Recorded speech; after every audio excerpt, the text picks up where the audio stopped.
네, 안녕하세요. 대변인들의 수다 박성준 의원입니다. 네, 홍정민입니다. 반갑습니다. 우리가 홍박 라인이라고 해서 이렇게 준비를 하고 있는데 오늘 초대 손님을 모셨습니다. 네, 안녕하세요. 박진영입니다.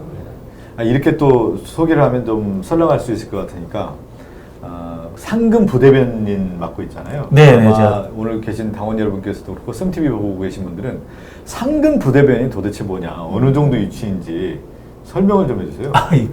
옛날에 저기 1박 2일에 개 이름이 상근이었습니다. 그렇진 않고요. 뭐 늘 앉아서 특히 우리 그 대변인님들 이렇게 뒤에서 이제 백업하고 뭐 그런 역할을 주로 하고 있고요. 적절할 때 뭐 논평도 내고 뭐 그런 일들을 하고 있습니다. 많은 일을 하고 있는데 그래도 이제 부대변이지만 정치 경력은 상당하시지 네, 않습니까? 뭐 저는 뭐 당에서 이제 당직자 생활도 좀 했었고요. 한 15년 이상을 했었고 최근에도 뭐 출마를 하려고 했다가 잘 안 돼가지고 현재는 이제 뭐 진보 유튜브라든가 주로 방송에 출연하면서 정치 평론가 역할도 좀 하고 그렇게 하고 있습니다. 네, 저기 이경 부대변님도 같은. 네네, 그렇죠. 예, 같이 하고 있습니다. 맞습니다. 이제 정당에서 가장 중요한 것이 우리 정당이 어떤 일을 하고 있고 또 어떤 정책을 펴고 또 정당의 어떤 이념이라든가 정책들을 홍보해야 되는데 그 일을 최전선에 하는 분이 저희들 같은 이제 대변인도 있지만 사실 이제 민당 안에 상근직으로 이제 부대변인 하는 분들이 논평도 쓰고 그렇죠. 방송도 하고 실질적인 일을 다 하는 분이라고 봐도 되는 거죠. 그렇죠. 뭐 실무적인 어쨌든 간에 이게 아웃풋으로 나가기 직전까지의 역할들을 이제 저희가 주로 하고 있다라고 이렇게 보시면 될 것 같습니다. 숨은 곳에서 많은 일들을 하고 있는 분이 상근 부대변인이신데 잘 숨지는 않습니다. 방송 저희 나가기 다 아시겠지만 뭐 저희 이제 원내 대변인이 있고 저희 당 대변인 있고 그렇죠. 수석 대변인에 이제 강훈식 대변인 있고 우리가 청년 대변인도 있고 외신 대변인도 있어요. 그렇죠. 그 중에 이제 상근 부대변인 되시고 대변인 굉장히 많네요. 네. 당에서 그래도 그 실제 이제 그 손발 역할을 하면서 그렇죠. 당에 많은 일들을 하는 분들이 상근 부대변인이라고 하시는데 그 막중한 일을 하고 계신 박진영 부대변인과 함께 오늘 정치적인 현안들 몇 가지 좀 짚어보도록 하겠습니다. 잠깐 여기 박성준 의원님은 처음엔 아나운서 같으시더니 갈수록 국회의원 느낌이 난다고 초췌해지고 계시다는데 제가 요새 초췌해졌나요? 큰일 났습니다. 대한민국 국회의원 참 초췌하기가 힘듭니다. 어떻게? 초췌해져서는 안 되는데 이미지가 그렇게 보이나요? 좀 더 이제 살을 찌워야 처음엔 되겠습니다. 칭찬 같은데 국회의원 느낌 난다고. 그런가요? 예. 오늘 그 대통령 개원 연설도 있었고요. 또 국회 오늘 처음으로 이제 개원을 하지 않았습니까? 네. 개원식이라고 해야 되겠네. 개원은 예전에 했고 오늘 개원식은 오늘 여야가 같이 함께 국회의사당에 모여서 처음 치르게 됐습니다. 네, 가장 늦어진 뭐 개원식이라고는 합니다. 네. 그러니까 임기가 5월 30일 날 시작됐으니까 오늘이 7월 16일 48일 만에 이루어지는 건데 역대 가장 오래된 개원식이라고 하니까 상당히 뭐라고 할까요? 제대로 일을 안 했다라고 해야 되는 건가요? 그렇죠. 밖에서 보실 때는 어떠세요? 아니 그렇진 않죠. 저희는 이제 보면 늘 이제 당정협의회도 하고 정책 간담회도 하면서 뭐 끊임없이 이제 또 상임위가 이제 우리만 참여해서 했으니까 열심히 돌아간 걸로 그렇게 알고 있습니다. 야당이 어쨌든 간에 야당으로서 역할이라는 것을 책임 방기한 거죠. 국정 방기를 한 거라고 저는 그렇게 생각합니다. 그러니까 저희들도 뭐 그동안 얘기했던 것 중에 하나가 뭐였냐면 이제 여당은 책임지는 여당과 또 일하는 국회를 만들기 위해서 그 개원 날짜에 맞춰서 일을 해야 된다는 얘기를 계속 해왔는데 야당이 들어오지 않다 보니까 이렇게 개원식이 늦어졌고요. 또 개원식 선서할 때 저는 애국가를 사절이라고 해야 되죠? 애국가? 완창. 완창을 다 해서 그때 가슴이 찡하더라고요. 그러니까 애국가를 오랜만에 1절, 2절, 3절, 4절까지 다 불러보기는 정말 오랜만입니다. 선생님은 어떠셨어요? 가사 다 외우세요? 가사가 다 생각이 나긴 하더라고요. 네, 그렇죠. 어렸을 때부터 불러왔으니까. 네. 그렇고 이제 국회의장의 이제 개원사가 있었고요. 대통령 문재인 대통령께서 이제 입장하면서 저희 민주당 의원들은 이제 다 서서 박수 치면서 이제 환영을 하고 그 가운데 대통령 연설이 한 30분간 이어졌었거든요. 30분간 앞으로 국회가 이런 일들을 해줬으면 좋겠다. 또 그러면서 또 정부가 하는 일에 있어서는 국회가 그만큼 나서서 해야 된다는 말씀을 해주셨는데 상당히 중요한 말씀들을 몇 가지 이뤘어요. 특히 한국판 뉴딜과 관련돼서는 한국 사회가 이제 도약을 위해서 한국의 어떤 발전 전략이라는 말씀을 해주시면서 앞으로 입법적인 어떤 뒷받침을 해주길 바란다는 내용을 담았었거든요. 예. 맞아요. 처음에 한국판 뉴딜 시작하시면서 아마 우리나라가 그동안 그러니까 이뤘던 총선, 이 코로나 전국에서 총선 이루고 K 방역, 뭐 이런 K 민주주의 이런 부분에 대해서 일단 굉장히 국민들은 굉장히 성공적으로 이뤘잖아요. 네네. 근데 이 부분에 대해서 정부랑 국회도 같이 이제 선도적인 추격형에서 선도형으로 가자 이런 말씀하시는데 좀 반성도 되고 많이 와닿더라고요. 네네. 국회가 좀 지지부진한 모습 보여준 부분에 대해서도 굉장히 좀 안타깝기도 하고요. 예.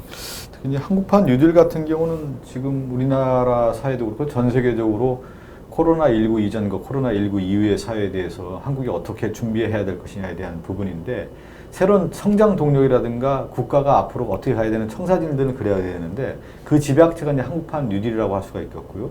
그것이 이제 국가 프로젝트라고 할 수가 있는 건데 지금 보면 2025년까지 한 160조가 투입이 되고 코로나가 이렇게 장기화되다 보니까 그러면 무엇을 먹고 살 것이냐에 대한 것으로 집약되지 않습니까? 그래서 국가적으로 장기적으로 160조를 투입해서 큰 방향에 있어서는 한 3가지 정도 되는 것 같아요. 보면 디지털 뉴딜, 또 그린 뉴딜. 이 디지털 뉴딜과 그린 뉴딜을 통해서 사회 안전망을 강화하겠다. 그에 따라 국가가 투자를 하고 일자리까지 창출하겠다라는 큰 그림을 제시한 거죠. 또 하나 이제 그 한국판 뉴딜 같은 경우는 실제 지금 여러 뭐 내용들이 담고 있지만 근본적으로는 한국을 다시 바꾸겠다라고 하는 대전환이라고 할 수가 있겠고 이것이 대한민국의 어떤 새로운 100년의 설계라고 할 수 있겠고 우리 사회가 준비해야 될 여러 가지가 있는데 참 어려운 분야들이 있지 않습니까? 디지털을 네. 어떻게 할 거냐, 또 그린 뉴딜을 어떻게 할 거냐에 대한 것들인데 그것이 지금 하나하나 이루어지고 있는 그런 단계라고 할 수가 있습니다. 저희 뭐 보통 이제 이 산업사회라는 게 제조업사회고 그래서 산업사회 마지막이 네네. 이제 우리 금융 그 시장 중심으로 네네. 흘러가는 세상이었는데 결국은 제조업 없이는 살 수가 없지 않습니까? 그렇죠. 근데 네. 제조업이 IT라든가 AI 기술들을 어떻게 입어서 결합돼 가지고 노동을 창출할 것인가? 네네. 그리고 또 이 노동을 통해서 가치를 창출할 것인가?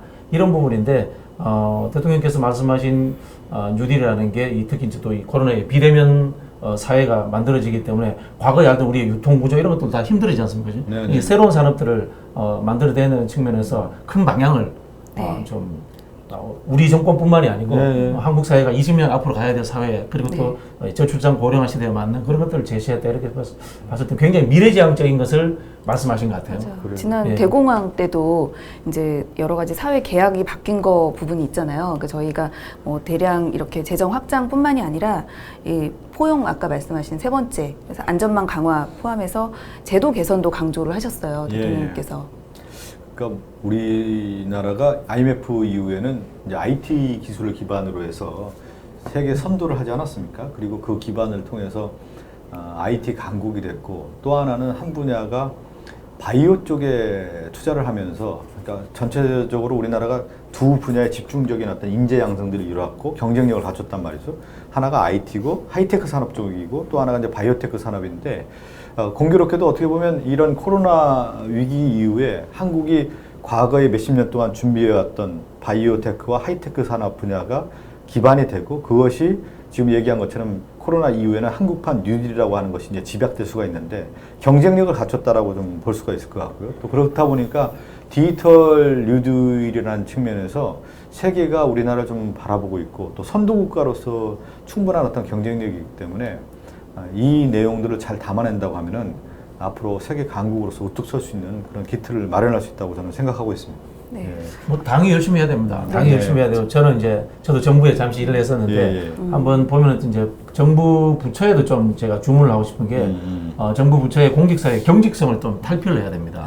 이게 어쨌든 좀 적극적 행정을 해야지만이 창조적인 일들을 할 수 있는데 기존에 있던 재원 구조와 예산 구조에 발목이 잡혀 있으면은 새로운 일을 하는데 늦어질 수가 있거든요. 그렇죠. 그런 것들을 국회가 선제 입법을 통해 가지고 예산을 빨리 땡길 수 있는 그런 입법들을 빨리 만들어주는 게 이게 사실 굉장히 필요합니다. 네네. 그러니까 뭐냐면 이번에 담은 내용 중에 하나는 대통령께서 이제 강조한 내용은 디지털 뉴딜이고 그린 뉴딜이지만 이 4차 산업혁명이라고 하는 것이 사실은 이제 일자리 창출이 그동안에 잘 이루어질 수 있느냐에 대한 반문이 있지 않습니까? 그렇지만 이제 경제적인 부를 창출하면서도 국민들이라든가 어떤 새로운 일자리를 만들어가고자 하는 사람들에게는 사회 안전망을 좀 더 강화하는 쪽에서의 보완책이 이루어져야 된다는 얘기를 했는데, 그렇기 때문에 한국판 뉴딜은 크게 세 개의 축으로 이루어지는 거죠. 환경적인 분야에서 그린 뉴딜이라고 하는 부분하고 ICT를 기반으로 한 디지털 뉴딜, 그와 반면에 국민들이 좀 더 풍요롭게 살 수 있는 안전망 강화라고 하는 것이 크게 세 가지에 이루어져서 가가는 방향을 이제 제시했는데, 이러한 것들을 정부가 하고 또 정책을 추진하기 위해서는 국회가 그만큼 입법화를 해서 뒷받침해 주면 안 된다라는 것이 이번에 다시 한번 우리가 이제 명심하게 되고, 또 그만큼 할 일이 많다. 네. 여야가 이런 위기 국면에서 새로운 대전환의 시기에 맞춰서 가야 할 방향들을 좀 제대로 제시해야 된다는 생각을 갖게 되고. 이게 뉴딜이지 않습니까? 그렇지 않습니까? 이게 앞에서 제가 말씀드린 것처럼 공직사회는 딜에 약합니다. 이게 왜냐하면 딜이라는 게 표현하면 거간, 거래 이러는데 공직사회라는 것은 아까도 말씀드리지 경직되어 있고 행정규칙에 의해서 진행되기 때문에 사회적 딜을 만들어내는 것이 사실은 정치권이 해야 되는 거예요. 노동계, 그 다음에 자본, 그 다음에 아까 말씀하신 것처럼 이 사회 안전망, 이런 그렇죠. 것들이 같이 섞여서 이제 딜이 이루어져야 되는 거거든요. 그래서 제가 보기에는 국회가 빨리빨리 좀 앞서 나가줘야 되는데 그렇죠. 예, 야당이 전혀 준비가 안 된 것일 것 같아요. 그런 얘기도 하시죠. 대통령께서 이제 첫 발을 뗐다.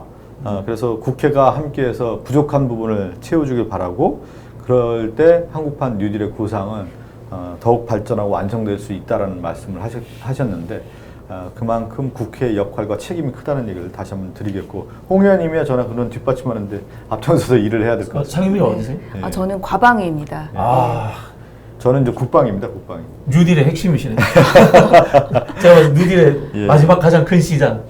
그렇죠. 예, 저희가 국방산업이 실제로 덩치는 엄청 큰데 이 좀 뒤처진 건 사실이거든요. 그리고 좀 여러 안건을 주셨네요. 의견을 주셨는데, 대한민국의 미래 비전을 제시하는 그린 뉴딜 정책 격하게 응원한다는 말씀을 해주셨고, 이제 국민들도 한국판 뉴딜이 어떻게 가느냐라고 관심이 많은데, 그럼 이번에 이제 청사진이 나왔고, 그 청사진에 맞게 저희가 설명드린 것처럼 2025년까지 추진되는 거 아닙니까? 코로나 또 장기화 국면에서 2025년까지 가는 장기 사업들이기 때문에 하나하나 잘 만들어가야 된다는 말씀을 좀 드리겠습니다. 사실 이게 계속 안정적으로 추진이 되려면 다음 정권에도 반드시 이어져야 되는 전제가 좀 있긴 해요. 뭐 다음 정권은 우리가 하는 거 아닙니까? 그러니까요. 그렇게 알고 장기 과제인 만큼 그 정권의 지속성을 유지해서 추진해야 하는 것이 반드시 필요한 거죠. 그렇죠. 지금 제가 보니까 2025년까지 160조 원인데 사실은 지금 더 많아야 됩니다.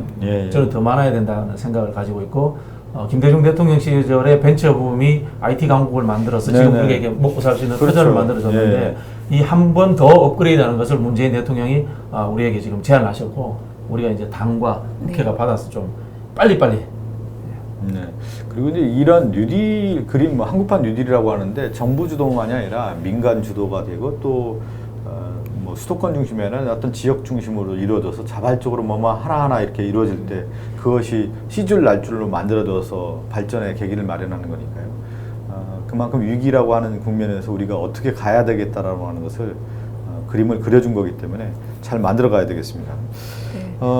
오늘 또 대통령 연설에서는 이 한국판 뉴딜뿐만 아니라 여러 정치 현안들에 대한 얘기도 좀 말씀하셨는데, 홍 의원님은 어떻게 생각하세요? 그 대변인 이제 부동산 이번에 70 부동산 대책을 내놓지 않았습니까? 부동산 때문에 사실 이제 민주당도 그렇고 정부도 그렇고 집에 대한 뭐 요구를 하시는 분이라든가 안정화 대책에 대한 것들에 대한 얘기들을 많이 했는데 질타도 많이 받았거든요 이번에. 실수요자들이나 무주택자들은 불안하죠. 뭐 집값이 계속 오른다면 나는 영원히 못 갖는 게 아닐까 이런 생각도 들고요. 그래서 정부 정책은 일단 다주택자, 투기자 분들은 강력하게 규제를 하고 실수요자는 두텁게 보호한다는 제도인데요. 이게 정책이 지금 보니까 이 세법 일단 뭐 양도세, 종부세, 취득세 이런 부분을 손봐야 되고, 그리고 그러다 보니까 이제 임대 부분이 걱정이 되잖아요. 미리 뭐 많이 받겠다 이런 수준이 있다고. 그래서 임대차 보호법 뭐 이런 부분도 해야 되는데, 그럼 세법 쪽은 아무래도 기재위고, 그죠? 임대차 관련해서는 국토위나 그리고 저쪽 법사위 이쪽이라서 지금 많은 상임위에 걸쳐 있어요. 근데 이제 대통령님도 요구하셨고 우리 당에서도 성공적으로 추진하고 싶은데 지금 7월 국회 임시회 내에 처리를 빨리 해야 이게 그래도 좀 안정이 어느 정도 될 거다라는 예상이 있잖아요. 이런 부분에 대해서 좀 잘 진행이 돼야 되는데 계속 협조적이지 않은 부분이 좀 걱정이 되죠. 네.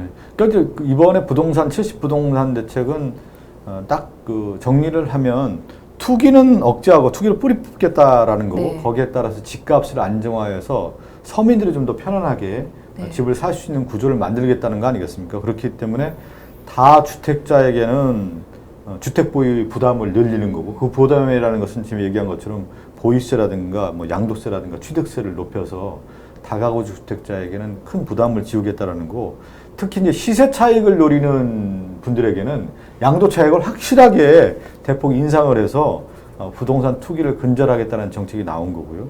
반면에 저는 이 정책이 매우 훌륭하다고 봐요. 1가구 1주택자에게는 실거주자에게는 부담을 확실히 줄여주고 특히 청년이나 또 서민들이 그 주택을 구입할 때는 그만큼 혜택을 줘서 실질적인 어떤 부동산의 안정화를 기하겠다. 더 나아가서는 주택 공급도 어느 정도로 좀 하겠다라고 하는 것이 이번 부동산 정책이기 때문에 실질적인 어떤 대책이 나왔다라고 좀 볼 수가 있는 것이죠. 부동산 네. 대책이 이게 어떤 뭐 진보 정부나 보수 정부나 제일 어려운 정책인 게요. 내가 집이 없을 때는 집값이 안 올랐으면 좋겠고, 내가 집이 생기면 집값이 오르길 바라고. 이게 사실은 이게 사람의 이기적 본성이 존재하고 있는 거지 않습니까? 이런 건데 전 정부 때부터 이렇게 이게 어떻게 보면 축적되어 온 거예요. 네네. 전 정부 때 빚내서 집 사라. 이렇게 하면서 금리를 낮은 상황에서 집을 사고 일부 중산층들까지도 갭 투자를 하고 이런 상황들을 만들어내니까 투기 심리가 완전 만연해 버린 거지 않습니까? 이 상황에서 투기가 전반적으로 일부 투기 세력 외에 플러스 알파 돼서 늘어나는 이런 상황이 되다 보니까 큰 문제가 생긴 것 같은데요. 제가 보기에는 그런 것 같습니다. 이게 우리나라 주택 보급률 실제로 100%가 넘었는데 수도권은 50% 자가율이 안 된단 말이에요. 네. 예, 이런 부분들을 해결하기 위해서는 결국은 수도권의 양질의 공공의 주택이 공급이 돼야 된다는 측면도 존재를 하고, 그다음에 투기 수요를 완벽하게 뿌리 잡아야지만이 이 주택을 가지고 투기를 하는 시도 자체를 완전하게 박멸할 수 있다. 뭐 저는 이렇게 생각이 듭니다. 그러니까 이런 이제 세금에 대해서 민감한 분들이 있는데 저는 세금을 바라볼 때는 단순하다고 봐요. 소득 있는 곳에 세금을 묻는 것은 정당하고 우리가 납세 의무를 하는 것이 국민의 의무 아닙니까? 그러면 집을 소유해서 불로소득을 얻었다고 하면 거기에 대해서 세금을 징수하는 것은 당연한 거기 때문에, 그리고 또 하나는 다주택자의 경우도 그렇고 다세대를 이제 소유해서 거기에 따른 이익을 창출하는 분들이 많이 계셨는데 이것은 실제 노동의 가치를 훼손하는 부분이 분명히 있는 거 아닙니까? 그렇죠. 거기에 대해서는 엄중하게 세금을 묻는 것이 당연한 거고, 그런 정책을 펴는 가운데에서 부동산이 안정화되고, 저는 이제 부동산을 바라보는 시각은 저는 명확하다고 봅니다. 우리 세대만이 기회를 누리고 좋은 혜택을 누리는 것이 아니라 부동산이 그만큼 올라갔을 때는 우리 미래 세대에 대한 부담을 지어주고, 저는 이러한 부동산이 출산율이라든가 오히려 지금 젊은 세대들이 결혼을 기피한다든가 이런 현상들과 다 맞물려 있다고 맞습니다. 생각되거든요. 그러니까 부동산 부담을 그만큼 줄여야 결혼도 할 수 있고 또 출산이 이어지는 거고, 이런 모든 정책이 이제 선순환 구조로 가는데 집값이 너무 높다 보니까 또 거기에 대한 어떤 부담들이 크다 보니까 사실 우리 홍 의원님과 우리 기자들 많이 만나보면 네.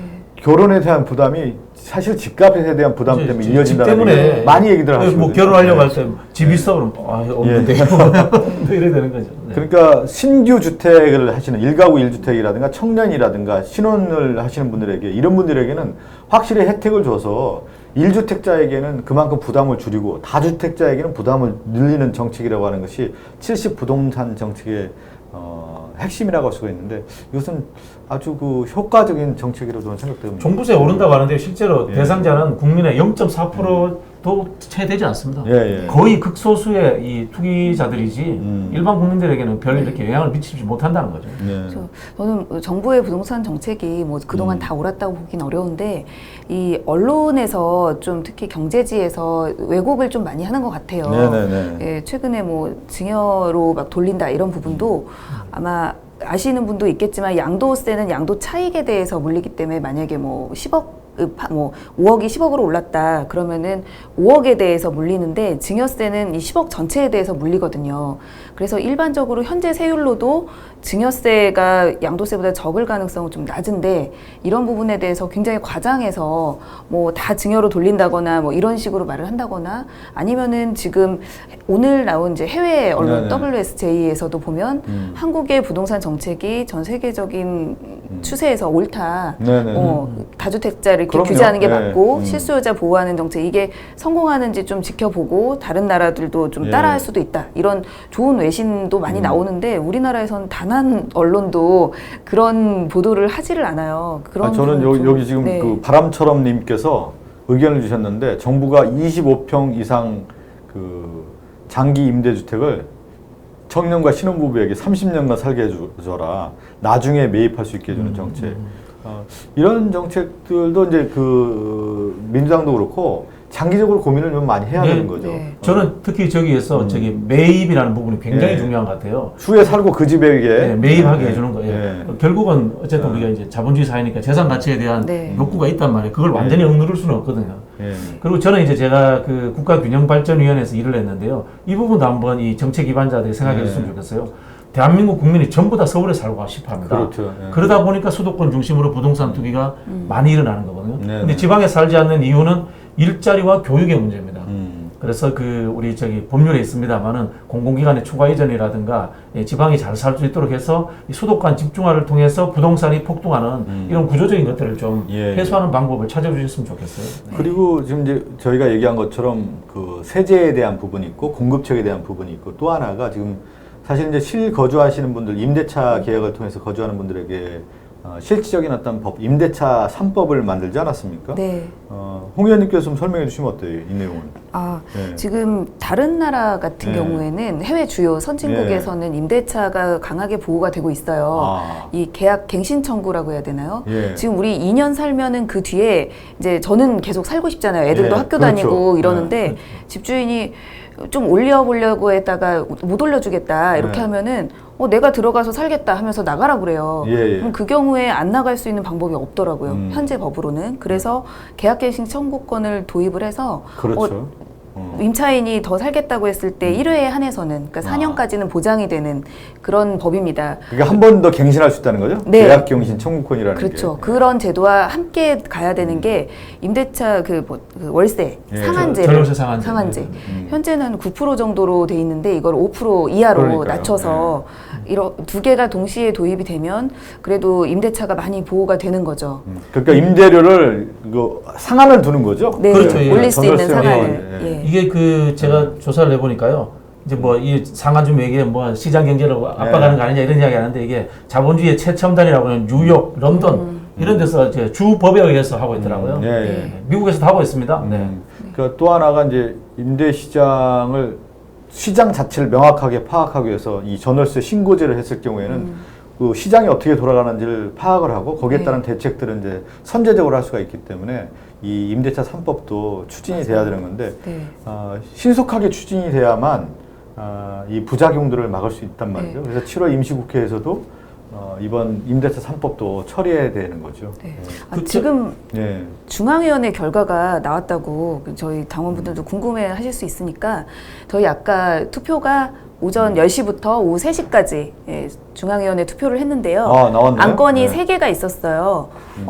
안건이 하나가 이제 저희 최고위원과 그 당대표의 임기를 분리하는 거 하나 있고, 그 다음에 당원 자치회 전국 대의원 추천 권한 폐지. 세 번째 안건이 우리가 이번 비대면 코로나 시대에 전당대회를 온라인 전국 대의원 대회를 할 수 있는 이런 당원 개정안이 3개가 통과가 됐는데 중앙위원 662명 중에 446명이 투표해서 428표 찬성으로 당원 개정안이 의결이 됐다고 합니다. 네. 그러니까 사실 지금 굉장히 온라인 투표가 우리 되게 쉬울 것 같은데 아직 당원에도 반영이 안 돼 있어서 제가 그때 봤는데 아마 ARS만 있고 온라인으로 투표할 수 있는 이런 그 근거가 없더라고요. 그러니까 당원 개정이라는 게 매우 의미가 있는 것 중에 하나가 이번 개정을 통해서 당대표 이제 최고위원들이 선출이 되고 네. 또 하나는 이번 비대면 국면에서의 전당대회를 어떻게 갈 거냐에 대한 것들도 이제 규정이 되는 거 아니겠어요? 온라인 이제 아마 선거가 이루어질 텐데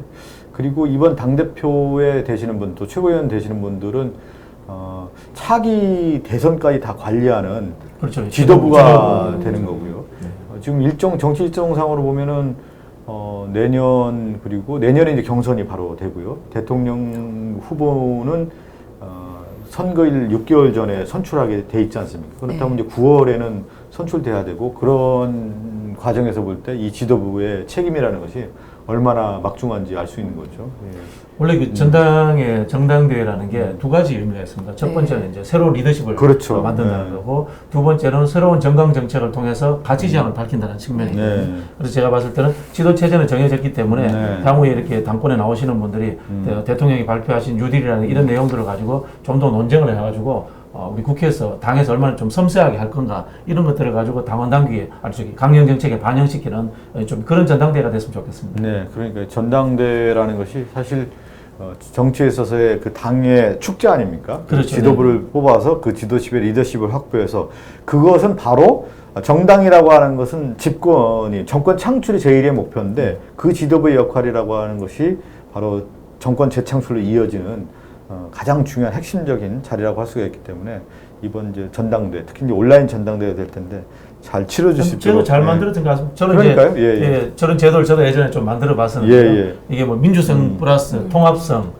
그다음 또 안정성까지 필요하거든요. 금방 말씀하신 것처럼 대선까지 갈 수 있는 상황을 만들어내야 되니까 그런 상황에서 저는 굉장히 좀 제도가 잘 세팅이 됐다 이렇게 느껴집니다. 네. 정당이 또 정당 민주주의라고 하는 측면에서도 이렇게 만들어가는 거 또 코로나19 이전과 19 이후에는 사실 코로나19 이전에는 다 만나서 악수하고 인사하고 거기서 투표를 하고 선거운동을 다 했다고 하면은 이제는 그런 운동이 아니라 정말로 온라인상에서 나의 정책이 뭐고 앞으로 국가 비전은 뭐고 비대면에서 이제 이루어지는 거기 때문에 선거 양태도 좀 바뀔 것 같아요. 그렇죠. 예. 정당 민주주의 자체가 이제 온라인 민주주의가 되는 그런 계기가 되는 거니까 그것을 민주당이 선도적으로 준비하고 있다. 그 선도적으로 준비하는 과정에서의 당헌을 개정하는 절차에 있다. 이렇게 말씀드리겠습니다. IT 시대를 만들기 위한 김대중 그렇죠. 대통령 플랫폼 정당으로 그렇죠. 거듭나기 위해서.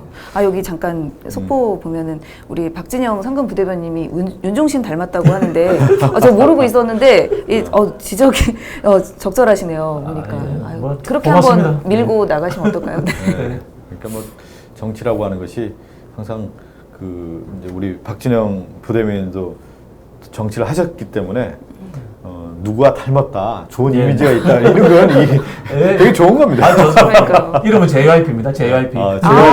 그래요? 박진영이네요 또. 노래도 잘하시나요? 아니 뭐 저기 이 통합엘 날 떠나지 마 해놓고 있습니다. 네. 날 떨어뜨리지 마. 날 떨어뜨리지 마. 와닿는데요. 그런 의미네. 유권자들이 날 떠나지 마. 좋네요.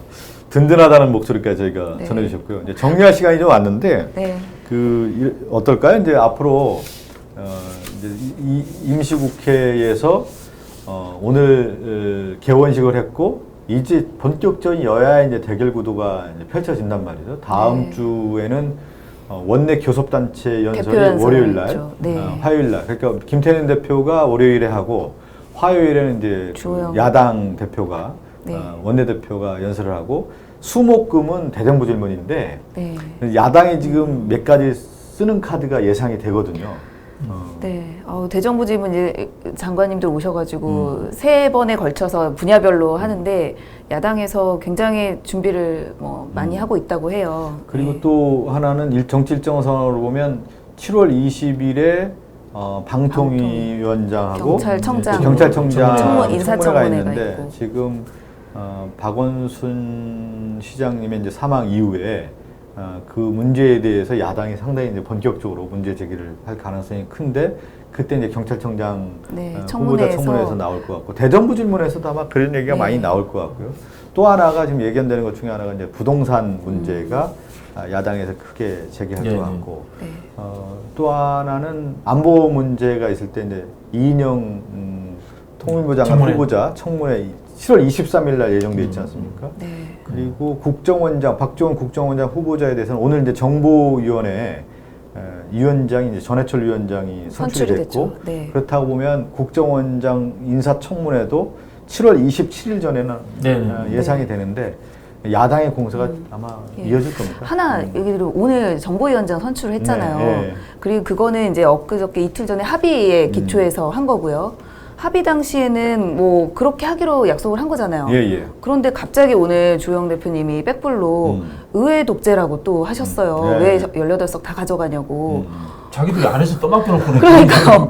이게 아니, 언론에서 뭐 싹쓸이라고 하는 싹쓸이가 아니고 자기들이 사보타지를 해서 안에서 떠맡은 거죠. 그러니까 그 부분은 너무 생각할수록 좀 황당하긴 해요. 좀 답답하고. 그러니까 의회 독재라는 말이 성립이 안 돼요. 네. 왜냐하면 민주주의의 기본적인 의미는 다수결의 원칙이고 다수가 선출됐을 때 그것을 책임지는 것이 이제 의회 정치이고 우리가 이제 독재라고 했을 경우에 용어를 쓰는 게 뭐냐면 자유권적 기본권이라고 하는 표현의 자유, 언론 출판의 자유, 또 사상의 자유가 제약됐을 때 우리가 자기의 충분한 의견을 표출하지 못했을 때가 이제 독재라는 용어를 쓰는 건데 의회라고 하는 공간에서 누구나 다 표출할 수 있고 또 언론 출판의 자유가 있고 이런 가운데에서 지금 우리 한국 정치 민주주의가 구조가 이루어지고 있는데 주호영 대표 원내대표가 원내대표로서 그 언론에서 못하는 얘기 없고 또 협상 과정에서 못하는 얘기 다 없는데 그런 용어를 썼다라는 것 자체가 게임판도 자기 마음대로 다 하죠. 민주주의의 기본적 가치를 좀 잘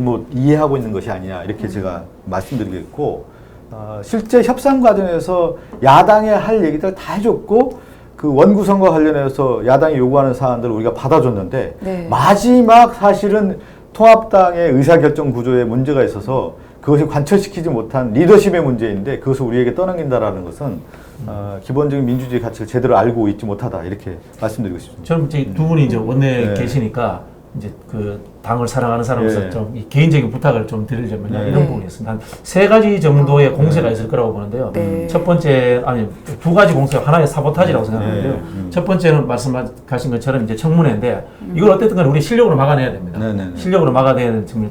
두 번째는 이제 박원순 시장님 관련해서 국정조사와 청문회를 요구할 거라고 보고 있는데요. 이거는 제가 보기에는 좀 말이 안 된다고 봅니다. 왜냐면요, 서울시에서 하는 것, 그 다음 민주당에서 하는 것조차도 저분들이 고양이에게 생선 맡긴 격이다 이렇게 이야기를 하는데 국회에서 솔직히 저대로 조사가 안 됩니다. 오히려 저 사람들이 주장하는 2차 피해를 더 만들어낼 수 있습니다. 이 부분들은 이 여가부라든가 서울시 인권위원회라든가 그런 담당의 외곽기관에서 해야 되는 게 맞고요. 혹시나 이 고소인이 이 검찰에 다른 분들까지 이 시장님 주변에 있었던 분들을 고소를 한다면은 거기에서 법률적인 문제로 다뤄야 되는 것이지 국회를 갖고 와서 쟁점화 시키는 것 자체가 더 피해 여성에게 문제가 될 수 있다. 이렇게 저는 또 생각을 하고 있고요. 또 세 번째는 이 공수처 문제인데 이건 사보타지 할 거라고 생각합니다. 이 사보타지에 대해서 우리가 강력한 대응책을 경고장을 날려야 된다고 생각합니다.